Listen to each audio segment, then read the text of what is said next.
오늘은 마태복음 강해설교 249번째 시간입니다. 오늘은 사람에게 보이려고 라고 하는 제목으로 하나님의 말씀을 증거하겠습니다. 우리가 지난주까지 정말 긴 시간에 걸쳐서 마태복음 5장을 봤거든요. 5장이 끝났는데 어떻게 끝났는지 기억하시죠? 네.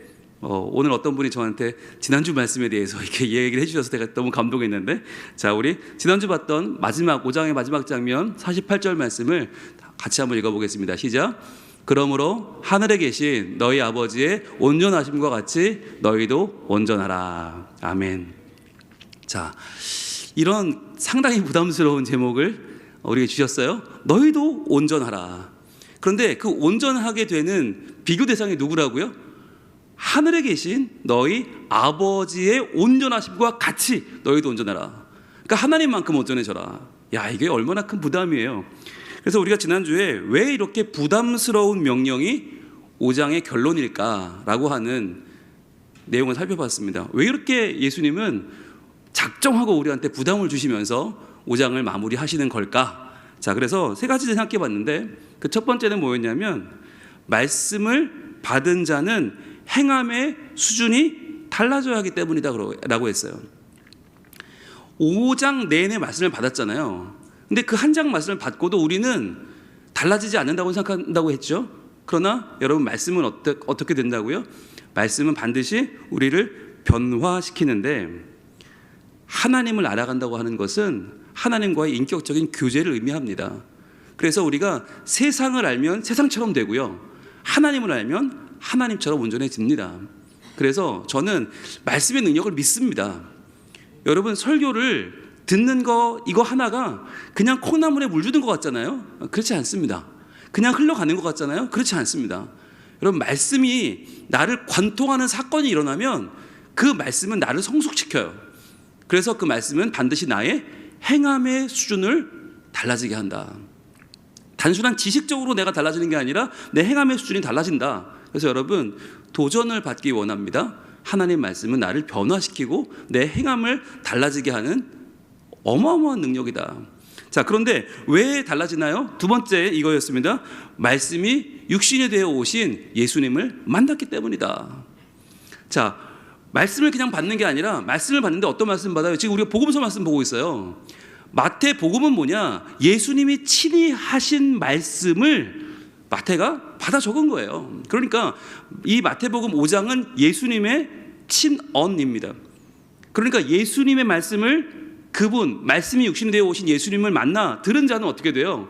그분과 함께 살아가게 되고 그분처럼 동화되고 그분을 닮아가게 되어 있는 거죠. 그래서 우리는 달라질 수밖에 없다. 그래서 이렇게 예수님 만나면 우리에게 생기는 변화, 세 번째 뭐라고 했어요? 바로 말씀 안에서 우리의 뜻과 생각의 자리가 바뀐다고 했죠. 이전까지는 우리가 말씀 받기 전에는 교회 오래 나와도 말씀을 만나는 사건이 없으면 우리의 머릿속에는 그냥 관계, 누가 더 잘 믿냐, 누가 더 오래 나왔냐, 누가 더 인기 많냐, 이런 데 빠져 있을 수밖에 없어요. 세상과 똑같아요, 관점이. 그런데 예수 그리스도가 전한 말씀을 받으면 그분처럼 동화되고 그분께 나아가면 반드시 바뀌는데, 우리의 뜻과 생각의 자리가 어디로 바뀌어요? 하나님 나라, 온전하신 하나님 그분에게 맞춰지면서 내가 하늘에 계신 아버지의 온전하심과 같이 온전한 급으로 점점 내 삶이 우상향된다고 그랬죠. 때로는 부침을 겪지만, 그러나 결국에 가서는 어떻게 해요? 결국에 가서 내 모습은 이전과는 다르다. 그래서 말씀을 받기 전에 나와 말씀을 받은 후에 나는 도저히 같을 수 없다라고 하는 이 5장의 말씀을 마무리하면서 예수님은 우리에게 분명한 확신과 약속의 말씀을 주셨다라고 했습니다. 여러분, 그 마음 가지고 한 주간을 살고 계시죠? 네, 아멘. 자, 우리가 5장을 마무리하고 이제 6장으로 들어가는데, 여러분, 이제는 조금 이제 수준이 달라집니다. 왜냐하면 우리가 5장을 시작할 때 어떻게 시작했어요? 마카리오리 복이 있다 이렇게 시작했잖아요. 팔복으로 시작했어요. 신령이 가난한 자는 복이 있다로 시작했잖아요. 왜냐하면 우리가 너무 수준이 낮았어요. 5장 시작할 때, 이 산상수훈 시작할 때만 해도 너무 가라앉아 있었고 말씀을 너무 모르니까, 그러니까 힘부터 주고 격려부터 시키고 시작했잖아요. 그리고는요, 야, 좀 의롭게 살아봐. 야, 살인하지 말고, 간음하지 말고, 야, 맹세하지 말고, 이런 식으로 우리를 좀 얼르고 달랬어요. 그런데 6장은 시작부터가 달라요. 전혀 우리를 배려하지 않아요. 예수님의 6장부터는 그냥 정면으로 쏘아붙이세요. 처음부터. 오늘 1절 말씀 같이 보겠습니다. 1절 마태복음 6장 1절 시작. 사람에게 보이려고 그들 앞에서 너희 의를 행하지 않도록 주의하라. 그리하지 아니하면 하늘에 계신 너희 아버지께 상을 받지 못하느니라. 자, 1절부터 뭐라고 그래요? 너희 의를 행하지 않도록 주의해라. 자, 이제 의를 행할 능력이 없는 게 아니고 의를 당연히 행하는데 이제 의쯤은 아무것도 아니에요. 의로운 일을 행하긴 하는데 오히려 그거 주의해 라고 하는 거예요. 5장은 다르죠. 5장에서는 제발 좀 이렇게 살아 그거였어요. 아, 왜 이렇게 본능으로만 사냐, 욕심으로만 사냐, 제발 좀 의롭게 살아. 그런데 6장에서는 그따위로 할 거면 이렇게 살지 마 라고 하시는 거예요. 의롭게 살려고 너희들이 사는데 그거 주의해야 된다. 급이 달라진 거죠. 할 능력이 없었던 5장에서 이제는 능력은 있으나 그릇 행할 수 있는 우리 6장의 수준으로 달라진 거예요. 여러분, 이게 말씀을 받는 사람에게 있어서 하나님이 나를 보시는 관점이 달라진다라고 하는 걸 여러분 캐치하시길 바라요. 말씀을 읽을 때 뭐 똑같은 말씀이지 뭐 5장이나 6장이나 마태복음 그냥 한 절 지나갔을 뿐인 데가 아니라 우리가 140주가 넘게 공부했던 이 마태복음 5장이 나도 모르게 나를 성장시킨 거예요. 나도 모르게 나의 인간관계, 나도 모르게 사람들을 만나고 이야기하고 행동하고 생각하고 말하는 것을 변화시켰어요 이미. 그렇기 때문에 6장 1절은 너희 의를 행하지 않도록 주의하라는 거예요. 그런데 어떤 의를? 사람에게 보이려고 그들 앞에서, 즉 사람들 앞에서 저 좀 봐주세요, 저 좀 봐주세요, 이렇게 의를 행하지 않도록 주의해라. 왜냐? 그렇게 하면 어떻게 된다고요? 하늘에 계신 너희 아버지께 상을 받지 못한다. 결국 이 땅에서 의는 다 행하고 의롭게 살고 마지막에 하나님께 가서 난 널 모르겠는데 너를 위해 준비된 상은 없어, 그러니까 물러나 라고 하는 이 황당한 일을 겪지 않도록 주의해라. 그러니까 이제는 우리의 수준이 달라진 거예요. 할 수 없어서 고민하던 수준이 아니라 이제는 하기는 하는데 올바른 동기를 가지고 올바른 수준에서 올바른 관점에서 그 일을 해내야 한다는 것입니다. 저는 설교를 준비할 때 좀 다르게 합니다. 주일 설교 따로, 수요 설교 따로, 새벽 설교 따로입니다. 이게 전혀 달라요. 관점도 다르고 수준도 다르고 말투도 다릅니다. 심지어는 모든 게 다릅니다. 근데 수요 예배는 주일과는 어떻게 다를까요? 네, 일단 회중이 달라요. 이게 제일 큰 변화예요. 똑같은 강단, 똑같은 설교자, 똑같은 교회, 그런데 회중이 달라요. 주일은 어중이 떠중이 5만 가지 사람들이 다 있어요. 애들부터 있어요. 애들부터 노인까지 있고요. 오늘 처음 나온 초신자부터 수십 년 믿은 분들이 같이 있어요. 그런데 수요 예배는 안 그렇잖아요. 적어도 이 자리는 여러분들이 몇 년을 믿었던 관계없이, 여러분 직분에 관계없이 원해서 나왔어요. 말씀을 알고 싶어서, 말씀을 제대로 배우고 말씀대로 변화되고 싶어 나왔잖아요. 이게 엄청난 차이예요. 그래서 제가 주일은 많이 부드럽게 합니다. 많이 쉽게 합니다. 그냥 한번 들으면 술술술 내용을 외울 수 있을 정도로 합니다. 그런데 수요일은 그렇지 않잖아요.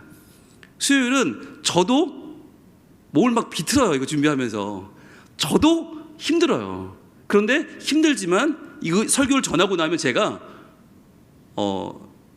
죄송해요, 너무 신나요. 저만 신나나요? 집에 가면서 제가 걸어간 적이 없어요. 수요예배 끝나면 항상 발걸음이 거의 구름 위를 걷는 것 같아. 왜? 또 한 건 했다. 그래도 내가 오늘 이 말씀을 통과했다. 내가 이 말씀을 오늘 씨름했다. 그리고 이 말씀을 전했다. 그래, 속으로 저는 잘했다. 그리고 집에 가요. 그리고 그날 잘 못 자요. 흥분해서. 흥분이 가라앉질 않는 거예요. 이 말씀을 내가 전하다니, 와, 많이 성장했네. 스스로 놀라는 거예요. 여러분 수요일 날 이 말씀을 듣고 집에 가시면 집에 가는 발걸음이 구름 위를 걷는 것처럼 가시길 소망합니다. 오늘 밤에 흥분해서 잠을 못 자시길 소망합니다. 이 말씀대로 살아야지, 살아낼 거야, 할렐루야, 아멘. 이 말씀 때문에 그냥 듣고 흘리지 마시고 이 말씀과 씨름하시고 이 말씀을 관통하시고 이 말씀을 통과하셔서 여러분이 이 말씀을 살아내는 주인공이 되시길 축복합니다. 자, 그렇다면 왜 주님은 우리한테 오늘 사람에게 보이려고 의를 행하면 상이 없다고 말씀하시나? 우리 생각에는 뭐 누가 보면 어때? 어차피 사람이 보지, 안 보나? 사람에게 보이나 하나님께 보이나 뭐 내가 보나 무슨 상관이 있나라고 생각하지만 하나님은 사람에게 보이려고 의를 행하면 그거 상이 없다고 말씀하신다. 첫 번째 이유는 뭘까요? 바로 인간의 시선은 불완전하기 때문입니다. 인간의 시선은 불완전하다. 여러분, 우리가 뭘 행할 때 우리는 의도치 않게 굉장히 남의 눈치를 많이 봐요. 남의 눈치 봅니다. 여러분, 옷 한 벌을 입어도 내 맘대로 못 입어요. 우리는 남들이 뭐라고 할까를 생각한단 말이죠. 내 사회적인 지위, 내 위치, 내 나이, 내 스타일을 남들이 뭐라고 할까 갑자기 못 바꾸잖아요. 그래서 우리는 갑자기 안 입던 옷 입으면 뭐라고 그래요? 죽을 때가 됐다고 그럽니다. 저 사람이 안 하던 짓을 하는 거 보니까 죽을 때가 됐구나. 왜? 남이 나를 평가하는 거예요. 남이 나를 이렇게 옥죄는 거예요. 그런데 우리가 다른 사람의 시선을 신경을 쓸 때 우리가 하는 착각이 뭐냐면 다른 사람의 시선은 옳다라고 하는 거예요. 과연 그게 맞을까요? 과연 다른 사람의 시선은 항상 옳고 그들의 의견은 항상 존중할 만할까요? 여러분, 분명히 기억하셔야 할 것은 모든 인간은 죄인이라는 거예요. 모든 인간은 죄인이다. 그래서 사람들이 나를 바라보는 시선이 100% 옳지 않다는 거예요. 거기에 여러분 흔들리지 마시길 바랍니다. 우리는 굉장히 남의 눈치를 많이 보고요, 굉장히 남이 날 뭐라고 할까 신경을 많이 쓰지만 결국은 그 사람도 죄인이고 나도 죄인이라는 거예요. 사람의 시선은 온전하지 않다라는 거 분명하게 여러분 기억하시길 바랍니다. 여러분, 그래서 모세가 출애굽을 할 때 얼마나 많은 정말 하나님의 기적 눈앞에서 벌어지고 홍해 갈라지고 막 반석에서 물 나오고 만나 뚝뚝 떨어지고 그때만 해도 사람들이 얼마나 좋아해요. 할렐루야 외치면서 우리 모세밖에 없다, 우리의 리더는 모세다. 그런데 그러다가 갑자기 문제에 딱 부딪히면 어떻게 돼요? 물이 없다. 이거 하나 가지고 모세 저거 죽이자, 죽여버리고 애굽으로 돌아가자. 여러분, 이게 사람들의 시선이에요. 사람들은 이래요. 좋을 때는 정말 다 빼줄 것처럼 말하지만 그러나 문제에 닥치면 그 문제가 모든 관계를 파괴해버리고 그 문제가 모든 사람들의 시선을 바꿔놓을 수 있어요. 그러니까 지금 남들이 나를 좋게 본다고 해서 그게 다 좋은 것도 아니고 남들이 나를 지금 좀 뭐라고 한다고 해서 그게 내가 잘못된 것도 아니라고 하는 거예요. 그러니까 그 시선에 내가 사람들의 말에 휘둘리지 말아야 한다는 거예요. 저희가 목사들이 만나면 하는 농담이 있습니다. 여러분 잘 모르시죠? 네, 그런 농담들을 합니다. 만나면 야, 설교 시간에 누가 눈물을 흘리잖아? 그 은혜 받은 거 아니다. 착각하지 마라. 그거 집에 우환이 있는 거야. 그런 얘기들 하세요. 예. 왜냐하면 저희가 이렇게 설교 듣다 누가 막 눈물 막 닦으면 저 은혜 받았구나 이런 생각 하거든요, 저도. 근데 그게 아닐 확률이 매우 높다. 예, 분명히 그분은 집안에 우환이 있다. 오늘 어떤 큰 일을 만나 교회에 왔는데 그냥 목사님 얼굴만 봐도 눈물이 날 수 있다는 거예요. 또는 찬양의 가사에 은혜 받는 경우도 많고, 네, 아니면 조금 전에 너무 서운한 소리를 들어서 마음이 아파서 올 수도 있고. 그런데 항상 저희는 이제 착각을 하죠. 나 때문에 울었나? 네, 그런 경우도 있죠. 그리고 심지어는 설교 끝나고 나갈 때 이렇게 인사할 때 목사님 은혜 받았습니다 하는 경우가 있거든요. 네, 여러분 정말 은혜 받은 걸까요? 네, 그런 경우도 있겠죠. 고개를 격하게 끄덕이시는데, 네, 그런 경우도 물론 있겠으나 많은 경우 그게 무슨 뜻인지 아세요? 은혜 받았습니다가 예, 저와 의견이 비슷하시네요 일 수도 있어요. 그런데 그게 과연 좋은 걸까? 여러분, 우리가 사람의 귀에 즐겁게 하는 거, 사람의 의견에 맞춰서 이야기하는 게 결코 좋은 일은 아닙니다. 하나님 말씀을 선포해야 되는데 제가 사람들의 구미에 맞게 사람들이 듣기 좋게 말했다면 여러분 그건 실제로 은혜를 끼친 게 아니라 그 영혼에게 제가 오히려 말씀이 아닌 저의 이야기로 은혜가 아닌 스크래치를 낸 거거든요. 그러니까 때로는 우리가 반응에 너무 민감하지 말아야 될 필요가 있어요. 여러분, 성경에서 가장 큰 떠받들면 당했던 사람이라고 하면 다윗입니다. 근데 그 다윗이 그냥 왕이 아니잖아요. 사울이라고 하는 그 악한 왕을 끌어내리고 왕이 됐어요. 게다가 젊은 시절 내내 그 사울을 피해 다니면서 고난을 겪고 왕이 됐어요. 게다가 싸움도 잘해요. 믿음도 좋아요. 영토를 확장시켜요. 어마어마한 왕입니다. 그런데 그 다윗 왕이 언제 맨발로 울면서 성을 버리고 도망가죠? 바로 압살롬이 반역을 일으킬 때예요. 요즘 우리가 새벽기도 하루 한 장 시간에 사무엘 하를 공부하고 있는데 이 압살롬이 사람들의 마음을 빼앗아 버려요. 그런데 그 압살롬이 누구냐? 너무 잘생겼고 게다가 잘생겼는데 친절해. 성격도 좋아. 그러니까 왕한테 뭔가를 막 고발하려고 가는 사람을 만나가서는 그 손을 잡고 아우 얼마나 힘드셨어요. 아우 막 마음을 주고 막 스킨십을 하고 그러니까 사람들이 문제는 해결이 안 됐는데 그걸로 너무 좋아서 해볼래 해가지고 집에 가는 거예요. 그러면서 좋은 소문을 내기 시작하면서 압살롬이 다윗을 뛰어넘어 버립니다. 그리고는 반역을 일으키고 군사를 일으켜서 성으로 쳐들어오죠. 자, 그때 도망치는 이 다윗을 보고 시므이라고 하는 사람이 나타나서 어마어마한 비난과 욕을 합니다. 자, 그때 사무엘하 16장 11절 한번 보겠습니다. 사무엘하 16장 11절에 그 상황을 이 자기를 비난하는 정말 견딜 수 없이 욕을 하는 시므이를 다윗이 어떻게 바라보나 보세요. 또 다윗이 아비새와 모든 시다들에게 이르되 이렇게 말합니다. 내 몸에서 난 아들도 내 생명을 해하려 하거든. 여러분, 이게 다윗의 인간 이해였어요.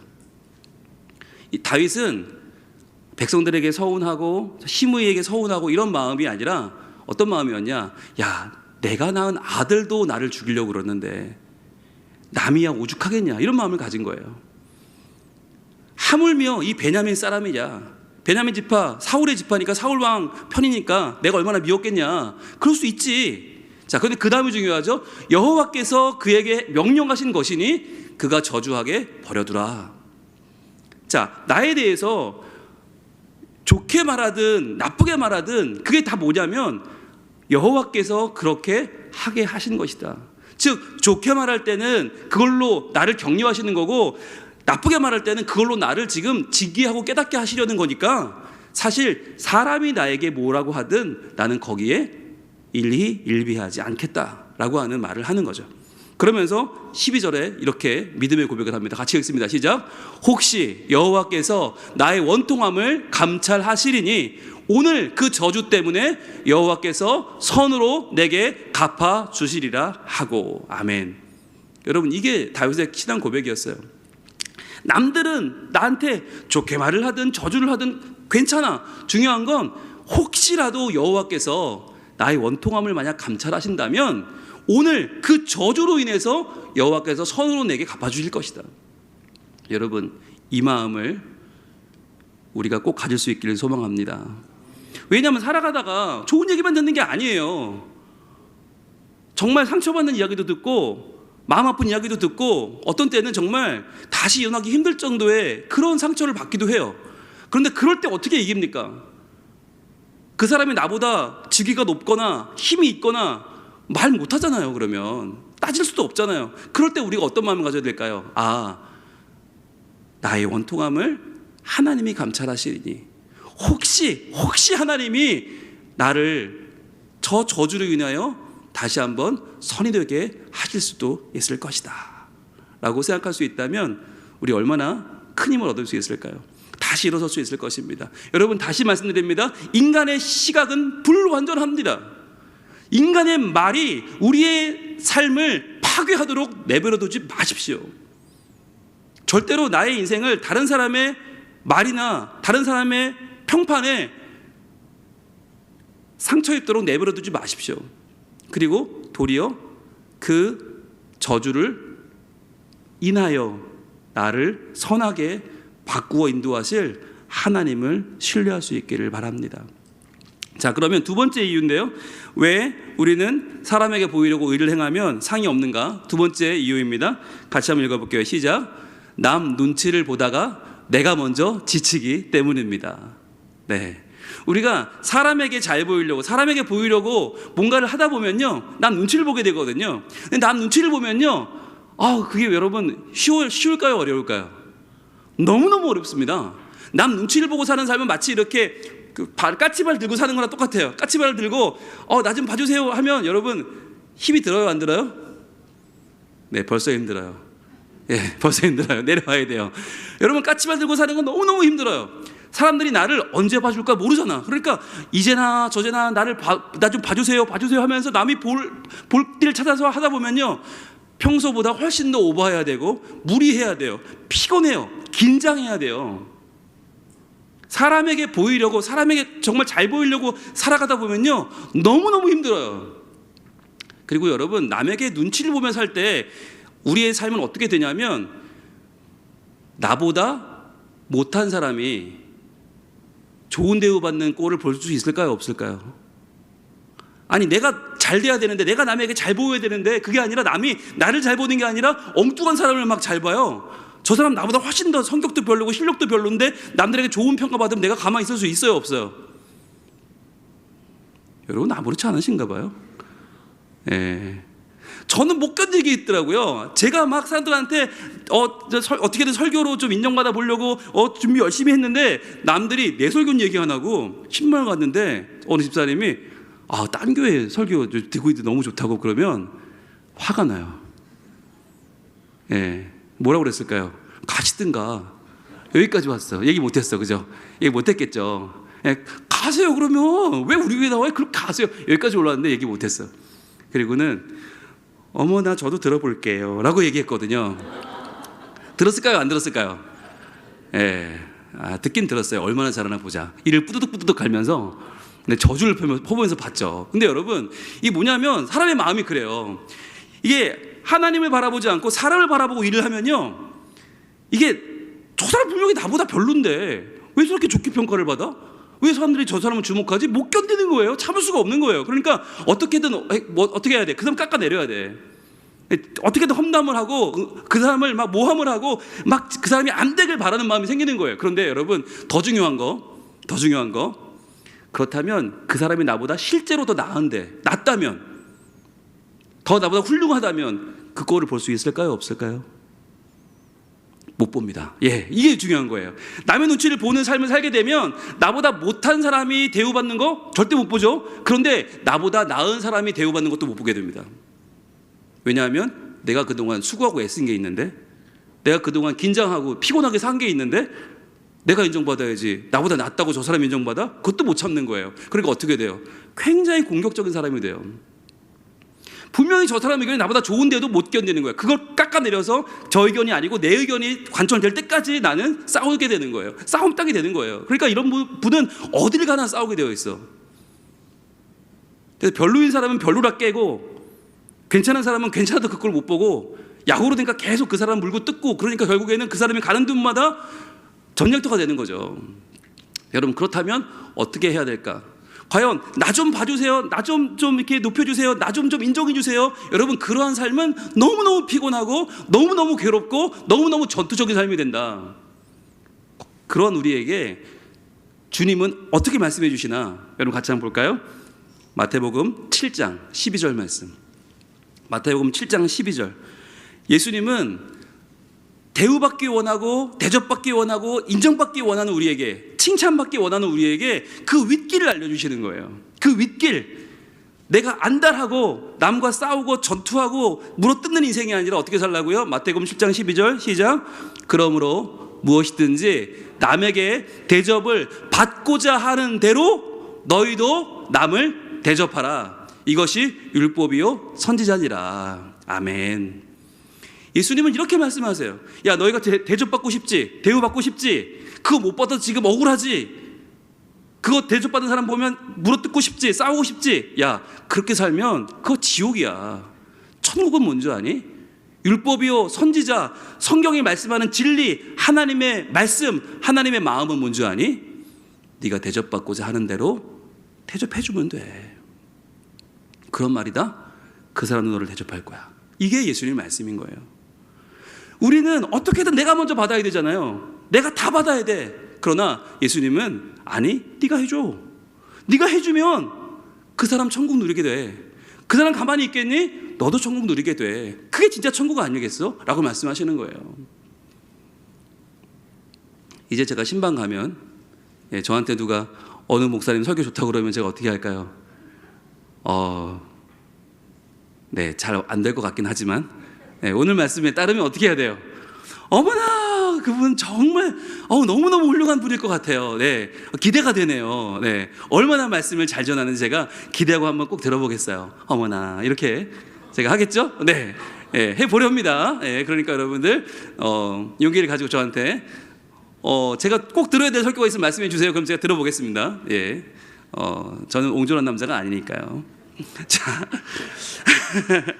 자, 세 번째 이유입니다. 사람에게 보이려고 의를 행하면 상이 없는 세 번째 제일 중요한 이유는 바로 이것입니다. 같이 읽어봅니다. 시작. 상 주시는 이는 오직 하나님이시기 때문입니다. 여러분, 인간은 상을 줄 수 없습니다. 인간이 주는 상은요, 잠깐입니다. 이 땅에서 누리는 게 다예요. 여러분, 우리가 얼마 살지 못한다는 것을 분명히 기억하시길 바랍니다. 이 땅에서 받는 상은 너무나 유한합니다. 그 순간 반짝일 수 있지만 아무것도 아닙니다. 네, 이렇게 말씀드리는 이유는 제가 최근에 상을 하나 받았기 때문인데요. 네, 지난 주일날 제3회 당의장배 탁구대회에서 제가 우승을 하고 트로피를 받아봤습니다. 네, 어떤 분은 당의장배 탁구대회에 당의장이 우승하면 말이 되냐라고 하시지만, 네, 그 말이 안 되는 걸 두 번이나 제가 이번에 고수들이 안 나오셨어요. 고수들이 양보해 주셨어요. 그래서 중하위권 선수들만 열심히 박 터지게 싸웠거든요. 네, 근데 제가 수술까지 한 사람이, 여러분 저 승부욕을 아시잖아요. 네, 절대로 밀리지 않습니다. 네, 불도저처럼 밀어붙여서 모든 분들의 저를 향한 긍휼히 여기는 마음을 이용하여 최대한 핸들을 뜯어내고 제가 돌파해서 우승했습니다. 자, 그런데 우승해서 상금을 받았거든요.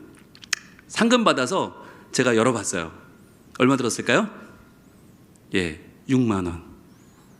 근데 이게 6만 원이 작은 돈이 아니잖아요. 큰 돈이잖아요. 근데 중요한 건 제가 그 전날 제가 음료수를 찬조했거든요. 포카리 스웨트 1.5리터짜리 24개를 제가 찬조했는데 들어간 돈이 얼마냐? 5만 3천 원 정도 들었어요. 그러니까 5만 3천 원을 제가 찬조하고 6만 원을 받았어요. 결국 죽도록 고생하고 7천 원 번 거예요. 요게는 요거 다 먹고, 무슨 당회장이 탁구대회 저렇게 열심히 해서 1등을 해가야 속이 시원했냐, 이 소리를 듣고 제가 7천 원 벌어왔어요. 그걸 찬조를 다시 할까 하다가 그래도 1등한 사람이 1등 상금을 찬조하는 건 이거 예의가 아닌 것 같아서 감사함으로 받고 라바를 주문했습니다. 내일 옵니다. 제가 그래서 실력을 끌어올려서 제가 저희의 평균 실력을 높이는 게 저의 사명이라 생각하고 그렇게 구입했는데, 결론은 뭐냐면 그게 얼마 안 간다는 거예요. 그 기쁨이 순간은 좋았어요. 정말 순간은 좋았어요. 그 트로피 들고 사진 찍고 막 공장노님이 막 트로피 주시고 상금 주시고 그 사진 찍을 때까지 좋았거든요, 분명히. 그런데 그 이후로는 nothing, 아무것도 아니에요. 저 어제 그저께 나와서 발렸습니다. 우승자가 게임에서 열심히 지고 댕깁니다. 네, 아무것도 아니죠. 순간 잠깐이에요. 잠깐, 아무것도 아니에요. 자, 왜 그런가? 인간이 주는 상은요, 정말 유한하더라고요. 이 땅에서 우리가 정말 열심히 살지만 그 순간을 위해서 정말 달려가지만 여러분 정말 너무너무 유한합니다. 그런데 진짜 상 중에 상을 주시는 분은 누구예요? 하나님이십니다. 하나님이 주시는 상은요, 이 땅에 주는 어떤 상과도 비교할 수 없어요. 여러분, 이게 제가 말하면 별로 와닿지 않잖아요. 그런데 성경에 모세라고 하는 사람이 자기의 이 땅에 받을 모든 것을 합해서 그 사람은 애굽의 왕족이었고요, 그 사람은 최고의 물질을 얻었고요, 최고의 지위에 올랐고요, 최고의 학력을 가졌는데 그 사람이 이 땅의 모든 상을 다 포기했단 말이에요. 왜? 그거 순간만 빛나지 아무것도 아니더라. 그래서 이 땅의 상을 포기하고 하나님 주시는 상을 선택했는데, 그것을 히브리서 11장은 뭐라고 표현했느냐? 믿음으로 라고 표현했어요. 믿음이 뭐냐? 믿음이란 이 땅의 인간이 주는 상을 포기하고 진정한 상 주시는 이인 하나님을 바라보는 것이 믿음이다 라고 히브리서는 우리에게 알려주고 있습니다. 같이 보겠습니다. 히브리서 11장 24절입니다. 히브리서 11장 24절, 그 유명한 믿음장 중에서 모세에 대해서 히브리서 기자는 이렇게 우리에게 소개합니다. 같이 읽습니다. 시작. 믿음으로 모세는 장성하여 바로의 공주의 아들이라 칭함받기를 거절하고, 자, 믿음으로 뭐 했다고요?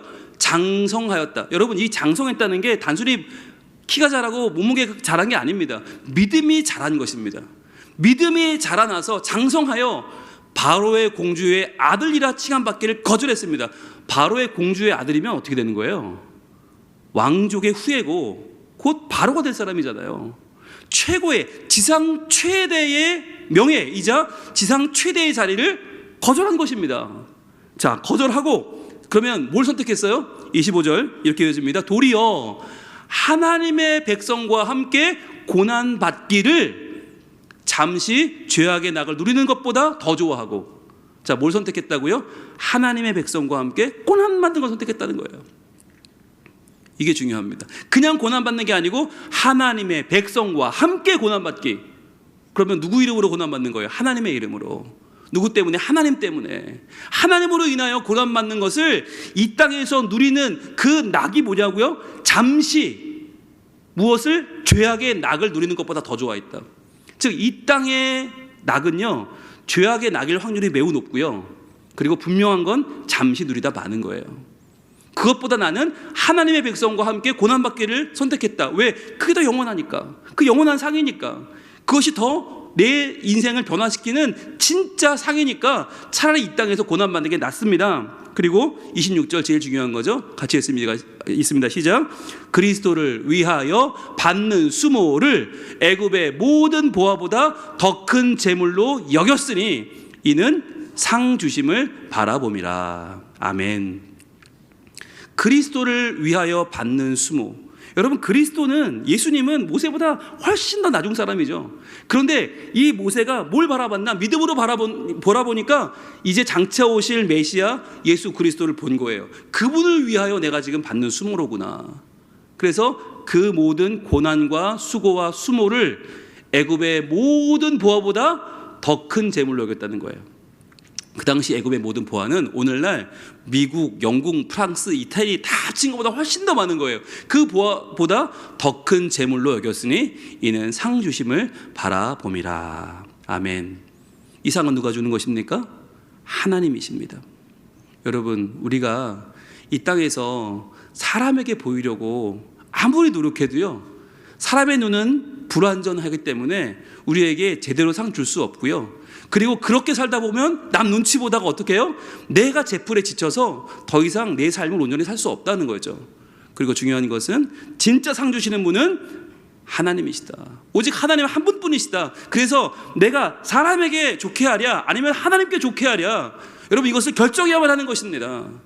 내가 사람의 좋은 평판, 사람의 좋은 칭찬, 사람의 말 한마디에 내 인생을 내어줄 것이냐, 아니면 나를 붙잡는 예수 그리스도 하나님의 말씀을 내가 붙잡고 그 말씀대로 살아 하나님의 영원한 상을 바라볼 것이냐. 너무너무 중요한 거예요. 올 한 해를 마무리하면서 우리도 한번 돌아보길 원합니다. 과연 나는 무엇을 보고 살았는가? 과연 나를 휘감은 것은 무엇이었나? 나를 붙잡은 것은 무엇이었나? 사람들의 인정과 칭찬과 평판과 사람들의 평가가 나를 움직인 것은 아닌가? 아니면 정말 하나님의 말씀이 나를 나 되게 하고 나의 걸음을 걷게 하고 내 방향을 정하셔서 내가 정말 하나님 말씀대로 살았나 돌아보길 원합니다. 그리고 만약에 우리의 시선이 이 땅의 것, 이 땅에서 반짝거리는 것, 이 땅에서 높아지는 것에만 있었다면 이 순간 우리 함께 회개하고 우리의 눈을 들어 주를 보기를 원합니다.